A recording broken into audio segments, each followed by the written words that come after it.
Kevin and Ava really are making the most of this sunshine we're having, which is wonderful. This week we're going to take a look at all of the animals on the farm and see how they are getting along and how the little ones are growing up. In this episode, we'll also be visiting the second installation of Across the Holdings collaboration. All of their channels will be linked in the description below. Please go and check out my answers to their questions on their channels and give them some support too. Thank you.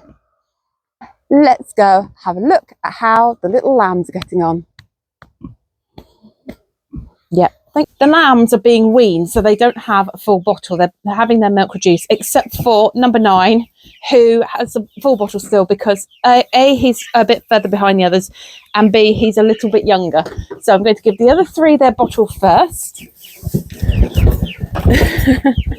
And number 9, where are you, number 9? Who always gets bullied out of his bottle. Your bottle is here, darling. Your bottle is in the middle. Right, number 9, come here. There we go. There we go. So they're gradually increasing the amount of grass they have each day and reducing the amount of milk. Number 9 is going to stay on his full ration for an extra week, and then he will also start to reduce the amount of milk he has. But that will hopefully give him a chance to catch up. Have you finished that already, you lot? You're greedy. You are greedy.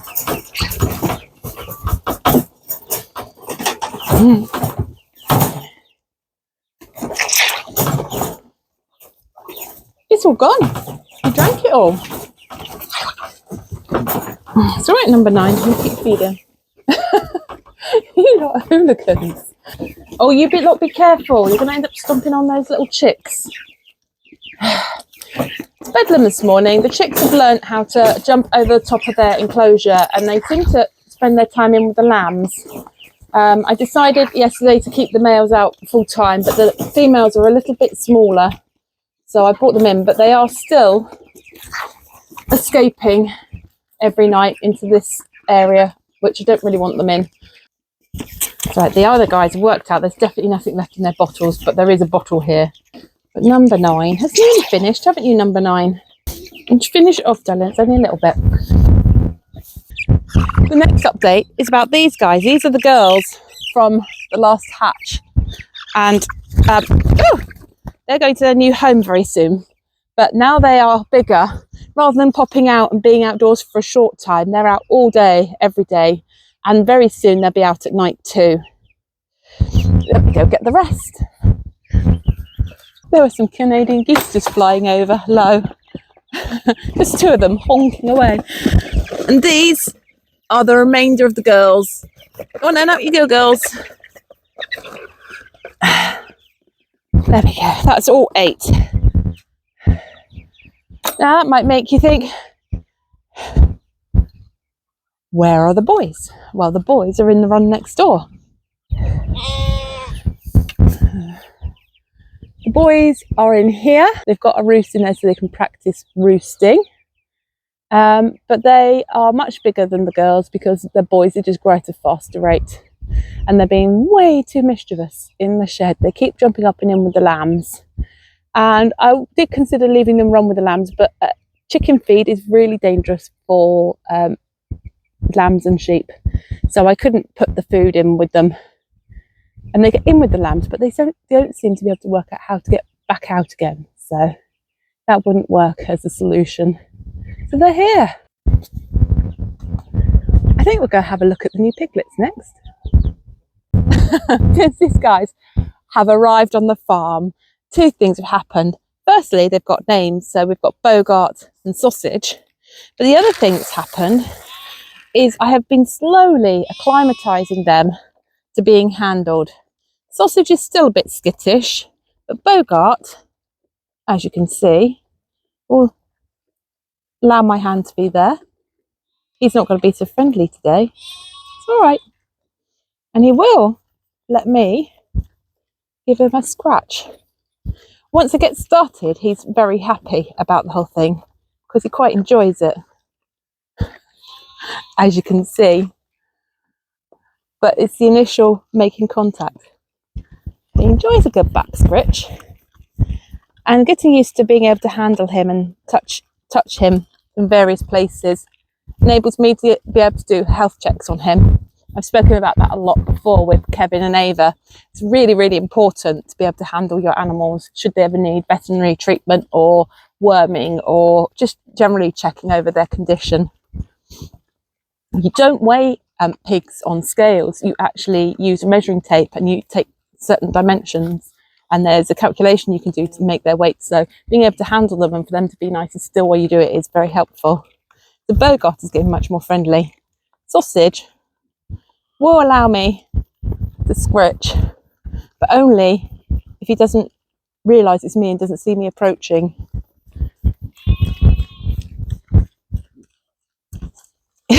When he realises I'm there, it's a bit more startled than his counterpart Bogart. And with most things, if you bribe a pig with food, they'll let you do most things. Yeah, you're getting more friendly, aren't you, Sausage? You're getting more friendly, Sausage. Yeah, you're getting there. As a part of the Across the Holdings collaboration, my question for myself and for my fellow collaborators this week is, what is the biggest change that you have made on the small holding? For me, the biggest change I made on the small holding is almost the reverse of what you would expect. The biggest change I made on the small holding was doing nothing for quite a long time. In 1900, or around that period, which is as far back as I can find records, this paddock has been cow pasture. And when I arrived, the ground was very compacted. There was a lot of water runoff and the ground was very hard to penetrate. And so I have made sure that there has been very little, minimal, heavy duty tractors and machinery on the land. And the animal impact on the land has been reduced by having smaller animals and less animals. So the biggest change to this small holding is how the land and the ground beneath my feet is changing year on year. The soil is easier to drain, it's lighter, there's more air getting into the soil, the grasses are able to get their roots down further, as well as weeds, and it's just becoming a much more workable piece of land. So ironically, the biggest change is nothing. I can't wait to hear what everybody else's answers are.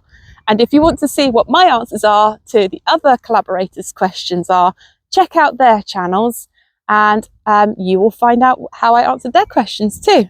Hi Joe, it's Emma from Otterwood Cottage. Thanks for the great question again this week.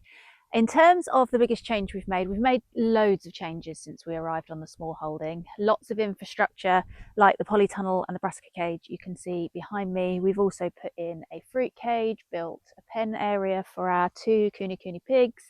So we've put quite a lot of infrastructure in, but I think the biggest permanent change, long-lasting change that we've made to the small holding is first of all to dig this pond that you can see behind me. And that was a fairly instant, obvious change to the property. When we first arrived, this had been an equestrian property, so there were 2 large and 1 smaller paddock, just as grassed areas, nothing else. And we took the smaller paddock and we've made that into our chicken enclosure. And then the second large paddock has really been kept as it is, and that's where our 2 Highland cows live. But this first large paddock is where we've made the most changes, and that includes installing the veg plot with all the infrastructure I've mentioned, popping in this pond, and then the longest term change, which we're not going to see come to fruition for many years yet, is planting this acre of native woodland. So this was a project that we did in partnership with the Woodland Trust, and there are just under 1,975 trees planted in this area, making up just under an acre of what will be woodland one day. And I think in terms of legacy and long-term changes to the property, this is absolutely the thing that will make the most difference. Thanks, Joe, for a great question. See you next time. Hey Joe. Hi Joe, it's Kirsty And Dean. from Hartsumble Homestead, answering the question on what is our biggest change. So what we think it is our front garden. It was an underutilised space before, but now we've added a victory garden, 2 fruit trees, Greenhouse, 2 kiwi bushes, and we're also going to grow pumpkins. These are the kiwi bushes. We've got the mini greenhouse with radishes on top.